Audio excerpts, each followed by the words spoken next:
पिछले 2 साल का आईटीआर कैसे भरना है ये आ चुका है। वो अपना पोर्टल अवेलेबल कर दिया है। इसी पे आज हम लोग डिस्कस करेंगे। मैं हूँ राम प्रकाश गौतम। और अगर पहली बार चैनल पे आए हैं तो सब्सक्राइब कर लीजिए। वीडियो अच्छी लगे तो लाइक और शेयर भी कर दीजिए। आपको क्या करना है, incometax.gov.in के पोर्टल पे जाके सबसे पहले आपको फॉर्म डाउनलोड करना है, यूटिलिटी एक्सेल बेस्ड जो आ चुका है। अब आपको ध्यान रखना है, जो मैं अभी डिस्कस करूंगा आईटीआर यू के बारे में। आईटीआर यू जो है वो है वन सेक्शन 139 8 कैपिटल ए में, जिसे आपको 24 मंथ टाइम मिलता है फाइल करने का। मतलब प्रीवियस का 24 मंथ। अब हम लोग अभी तो 22-23 का तो अभी भरना ही भरना है। तो जो पीछे आपने छोड़ दिया, जो आईटीआर पीछे नहीं भर पाए, उस आईटीआर की बात हो रही है। और इसके सारे कंडीशंस जो है कि किस केस में हम फाइल करेंगे, ये सारी डिस्कशन इस वीडियो में करेंगे। अब सपोज कर लीजिए कि असेसमेंट ईयर 20-21 और 21-22 अभी चल रहा है। 22-23, 20-21 और 21-22 का जो असेसमेंट ईयर है उसी का आईटीआर यू अवेलेबल होना है। रीजन बीइंग क्या है, कि रीजन ये है इसका, कि क्लियर से समझिएगा कि इसमें या तो 12 महीना टाइम गुजर गया या 24 महीना। तो अभी 22-23 तो आपको भरना ही भरना है, भर लीजिए। पिछले का ही तो आप भरिएगा रिवाइज की, जिसका छूट गया है, इसलिए आईटीआर यू है। तो हम यहाँ पे आप असेसमेंट ईयर चेंज कर लीजिए। और यहाँ पे मैं अभी ले लेता हूँ, मान लीजिए असेसमेंट ईयर 2021। अब यहाँ पे आप देखेंगे 2021 में जाके ये यूटिलिटी एक्सेल बेस्ड है। इसको यहाँ से डाउनलोड कर लीजिए। जब आप डाउनलोड करेंगे तो आपके पास ये जीप डाउनलोड होके आएगा और यहाँ पे ये ITR1 आप ओपन कर लीजिए। इसको एनेबल कंटेंट कर लीजिएगा। अब ध्यान से समझिएगा, ये इंस्ट्रक्शंस आपके आएंगे। This utility is for assessment year 2021। Green cell are for data entry, red labels indicate mandatory fields. Caution: do not use Control X, Control V और cut, copy, paste while data entry। Okay कर दीजिए। अब आप देख रहे हैं assessment year 20-21 ITR1 मैंने open कर रखा है। एक चीज यहाँ ध्यान से देखिए, ये नीचे पढ़िएगा। सबसे पहली नजर आप लोग इस नीचे में लाइए, income tax details, TDS detail. ये कहता है 26 से आपको मिलाना है। टीसीएस का detail, tax paid and verification, DI, ये डिटेल्स ऑफ इन्वेस्टमेंट। कोविड में क्या हुआ था कि कुछ लोगों ने कोविड का जो लेट, जब आपने 1 अप्रैल से 31 जुलाई के बीच कुछ टाइम पीरियड बढ़ गया था ना इन्वेस्टमेंट का, आपको याद होगा। मार्च में कोविड होने के कारण मार्च का पीरियड को आगे कर दिया था, जुलाई तक कर दिया। तो उस केस में अब इस बार अलग से एक डिटेल्स ऑफ इन्वेस्टमेंट का, इन्वेस्टमेंट के डिटेल मांगने के लिए आपको एक नया पेज दे दिया। 80D में आपका मेडिक्लेम का कुछ है, ATG और ATGGA, इतना फाइल करना है। ये नीचे का पोर्शन आपने देख लिया। अब यहाँ पे ही एक जादू होनी है। ठीक है, वो जादू क्या है वो हम डिस्कस करेंगे अभी। अब यहाँ पे देखिए, ये असेसमेंट ईयर 20-21 का है। अब यहाँ पे अगर आप ITR फाइल करते हैं तो मैं एक डेमो दिखा रहा हूँ। जिस भी पर्सन का आप ITR फाइल करिएगा उस पर्सन का लॉगिन कर लीजिएगा। लॉगिन करने के बाद आप यहाँ से import from XML data import हो जाएगा इनकम टैक्स पोर्टल से और ऑटोमेटिक चीजें भर के आ जाएंगे। क्लियर। अब सपोज करिए आपने कोई ITR गलत भर दिया था पिछली साल, या भरे ही नहीं, तो देखिए नहीं भी भरिएगा तो आपको गवर्नमेंट को टैक्स देना है, ये ध्यान रखिएगा। अगर आप चाहते हैं कि मैंने जो ITR फाइल किया पिछले साल, उस ITR में मैंने ज्यादा टैक्स गवर्नमेंट को दे दिया, तो उसे आप एडिट नहीं कर पाएंगे, उसे आप सही नहीं करेंगे। क्लियर। आपको किसी भी कीमत में ज्यादा टैक्स पे करना है, गवर्नमेंट को टैक्स पे करना है, वो चीज होना चाहिए, तभी आप ITR यू फाइल करेंगे। यहाँ जब आप देखेंगे तो ये सारी चीजें आपके तो पुराने के पुराने हैं। आधार नंबर, एड्रेस वगैरह आप दे देंगे, date of birth, town, city, ये सब देने के बाद आप अगर थोड़ा सा और नीचे आते हैं तो ये सब चीजें तो आपने पीछे भी कर रखे हैं। यहाँ पूछता है are you filing return of income under seventh proviso of section 139 but otherwise not required to furnish return of income. If yes, please furnish the following information. ये सारे इंफॉर्मेशन आपको देने हैं, आप दे देंगे, कोई इशू नहीं, ये भी सही है, ये आपको देने में कहीं कोई दिक्कत नहीं है। यहाँ से आप यस और नो को सेलेक्ट करना है आपका, ठीक है। अब थोड़ा नीचे आएंगे तो ये आपका कॉन्टेक्ट डिटेल्स हो जाएंगे। उसके बाद आपने किस सेक्शन में फाइल कर रहे हैं वो आपको यहाँ पे देना है। अब देखिए यहाँ पे जो आप रिटर्न किस सेक्शन में फाइल कर रहे हैं ये चीज इंपॉर्टेंट है और यहीं से आईटीआर यू का कनेक्शन होने वाला है, ये पॉइंट ध्यान रखना है। यहीं पे अब जा करके हमें क्या है, आईटीआर यू जो है वो कोई अलग से आईटीआर नहीं है। इसी में जब आप 139 8 कैपिटल ए सेक्शन को सिलेक्ट करोगे तो ऑटोमेटिक यहाँ पे देखना, ध्यान से समझिएगा, यहाँ पे दो पेजेस जुड़ जाएंगे। ये देखिए मैंने ये सिलेक्ट किया, अब देखिए यहाँ पे आ गया ना पार्ट ए जनरल 139 8 ए और एक आ गया पार्ट बी एटीआई, यही मेन चीज है। तो ये हमने 139 8 ए का सिलेक्ट कर लिया, आईटीआर यू मुझे फाइल करना है, अलग से आईटीआर यू कुछ भी नहीं है, ये क्लियर।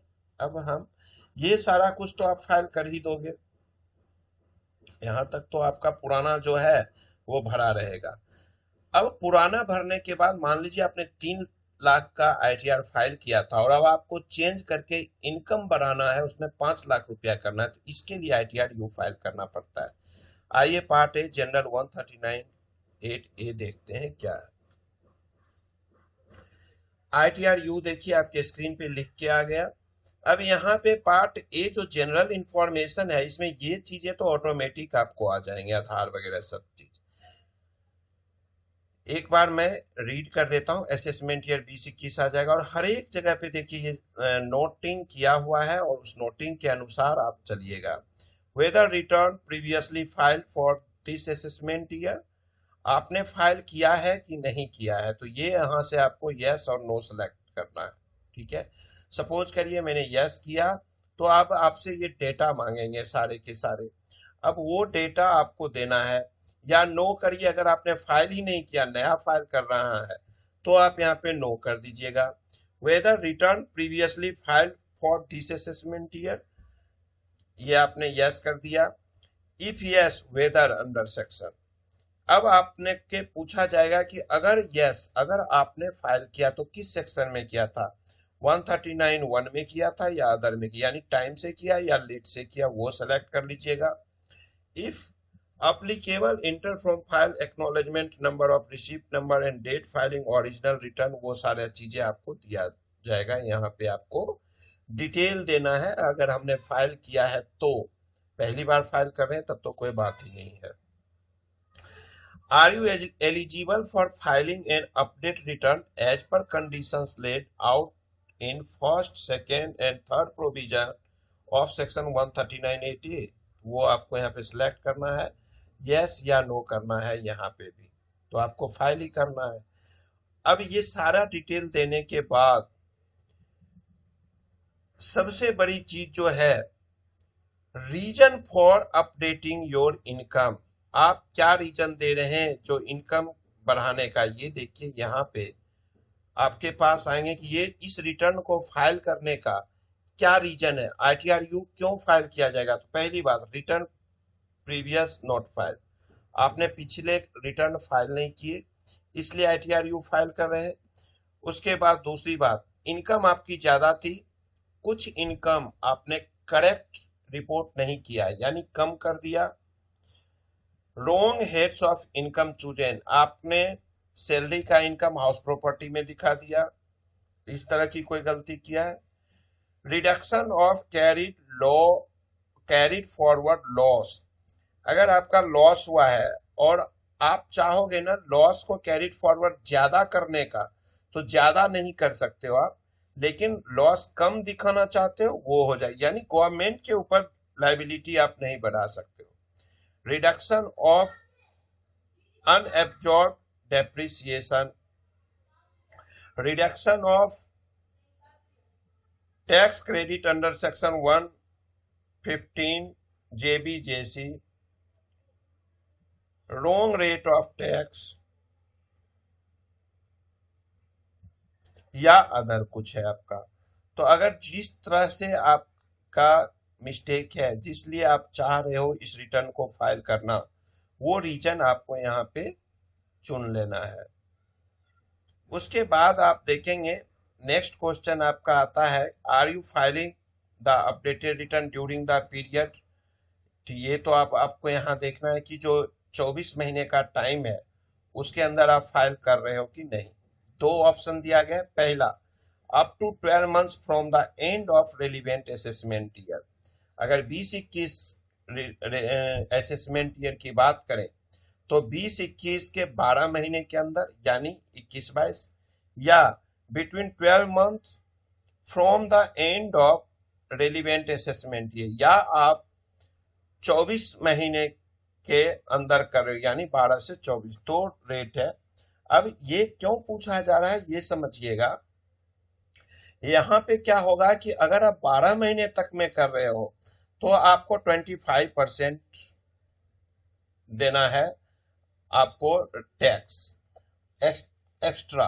और अगर आप 24 मंथ में चले जाते हो यानी कि 12 महीने से 24 महीने के बीच वाले में फॉल करते हो सेकेंड वाले में, तो आपको देना पड़ेगा 50% ऑन एडिशनल इनकम टैक्स और प्लस इंटरेस्ट वगैरह देना पड़ेगा। तो ये आपको सिलेक्ट कर लेना है। उसके बाद अगर आप आते हैं नेक्स्ट लाइन में, तो if yes please specify the assessment year where carried forward loss और unabsorbed depreciation or tax credit is being effective because of the unpaid returns। ये सारी चीजें आपको यहाँ पे सबमिट करना। बाकी तमाम चीजें आपको पुरानी की तरह है। सेकेंड पार्ट बी ATI हम एक बार देख लेते हैं।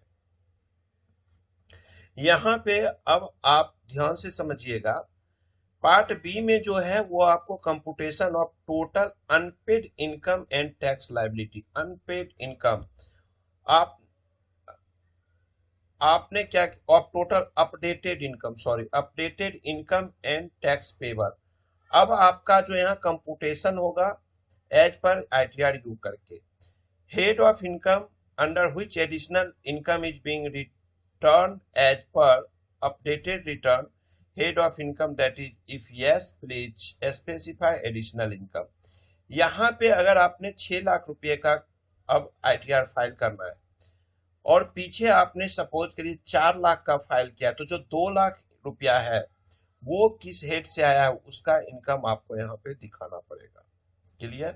टोटल एडिशनल इनकम ये यहाँ पे ऑटोमेटिक जुड़ जाएगा। सपोज करिए मैं अगर यहाँ 2 लाख लिख देता हूँ तो ये ऑटोमेटिक 2 लाख यहाँ पे जुड़ जाएगा।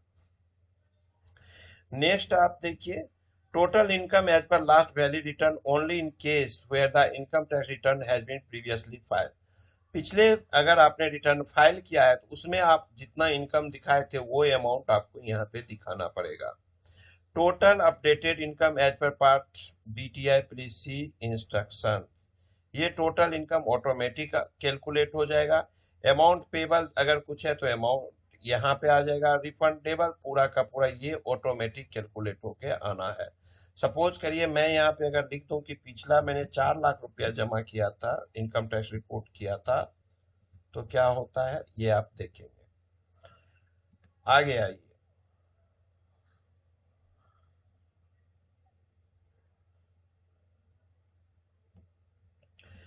Amount payable on the basis of last valid return only in capable cases. अगर ऐसा कुछ है तो वो यहाँ पे आप शो ऑफ कर सकते हैं। रिफंड क्लेम आपने कुछ किया वो यहाँ आप दिखा दीजिएगा। Total refund issued as per last valid return if any, अगर है तो वो भी चीजें यहाँ पे आपको मैनुअल फिट कर देना। उसके बाद ये आपको फी जो है 234F में ये ऑटोमेटिक कैलकुलेट होकर के यहाँ पे आ जाएगा। Regular assessment tax if any applicable है तो आप यहाँ पे दे दीजिए, अगर नहीं है तो देने की जरूरत नहीं है। इन तमाम चीजों के देने के बाद आपको आएगा aggregate liability on additional income. अब आपके पास जो लायबिलिटी आएगी वो यहाँ पे ऑटोमेटिक कैलकुलेट होके आ गया। ऑटोमेटिक कैसे कैलकुलेट होके आना है, यहाँ आप देखेंगे जब आप फर्स्ट पेज पे जाएंगे तो मैं बताऊंगा आपको। ये इनकम डिटेल्स पे जब आप जाइएगा यहाँ पे, तो यहाँ देखिए राइट साइड कोने में है कैलकुलेट टैक्स। कैलकुलेट टैक्स इस पे जब आप क्लिक कर देंगे तो ये ऑटोमेटिक ले लेगा, लेकिन हमने ये एरर्स इसलिए आ रहे हैं कि हमने ये सब भरा नहीं है। Income details, pan number, address ये सब फिल नहीं किया है, इसलिए ये नहीं ले रहा है। तो लेकिन आप जब रिटर्न फाइल करेंगे तो ये कैलकुलेट टैक्स जब करेंगे सारा भरने के बाद, इस सब को भरने के बाद, फिल करने के बाद, तो ऑटोमेटिक यहाँ पे ये सारे जो ग्रीन लाइंस हैं, आपके ग्रीन वाले जितने भी घर हैं, ये जितने ग्रीन वाले, ये ऑटोमेटिक टैक्स की लायबिलिटी यहाँ कैलकुलेट होके आ जाना है। जब टैक्स आपका आ गया, आप मान लीजिए, अब कहता है tax payment details only as per updated return. अगर अपडेट रिटर्न के थ्रू अब आप जब टैक्स पे करिएगा, एडिशनल टैक्स, उसका डिटेल आप यहाँ पे दे दीजिए। और आपने एक चीज आपको ध्यान होगा कि जब ये सेक्शन 139(8) कैपिटल ये आया तो इसके साथ ही सेक्शन 140B आया था जो कि टैक्स लायबिलिटी की बात करती है। वो मैं आपको बता ही चुका हूँ टैक्स लायबिलिटी की, कि टैक्स जो है पहले 12 महीने पे 25% और दूसरे पे 50% प्लस आपको इंटरेस्ट वगैरह देना है। ये सारा चालान भर दीजिएगा तो ये आपका ITR-U कंप्लीट हो जाएगा। और फिर आप यहीं से फर्स्ट पेज से वैलिडेट कर लीजिएगा सारे पेज को। उसके बाद कैलकुलेट टैक्स करने के बाद, जनरेट XML करने के बाद आप अपना ITR अपलोड कर दीजिएगा और आपका ITR फाइल हो जाएगा पिछले 2 साल का। तो ये था ITR-U। ITR-U के लिए आपको अलग से कुछ भी नहीं करना है, कोई भी तरह का यूटिलिटी नहीं है। आपके यूटिलिटी में ही आपको सिलेक्ट करना है और वहां से आप ITR-U का पेज ऑटोमेटिक उसमें ऐड हो जाना है। ठीक है, तो मैं समझता हूँ कि आपका क्लियर हो गया होगा। और अगर आपको किसी को भी कोई भी सवाल करना हो तो आप मुझे फोन कर सकते हैं। आप मुझे फोन नहीं, व्हाट्सएप कर लीजिएगा 8448610923 पे। ये मैं अपना कॉन्टैक्ट नंबर दिया आपको, आप इस पे व्हाट्सएप कर देंगे तो इससे रिलेटेड अगर कोई भी और क्वेश्चंस होंगे तो ITR-U के लिए मैं एक आपको एडिशनल वीडियो बना करके आपके FAQ का बना करके अपलोड कर दूंगा। तो इस वीडियो को हम यहाँ खत्म करते हैं। Thank you, bye bye.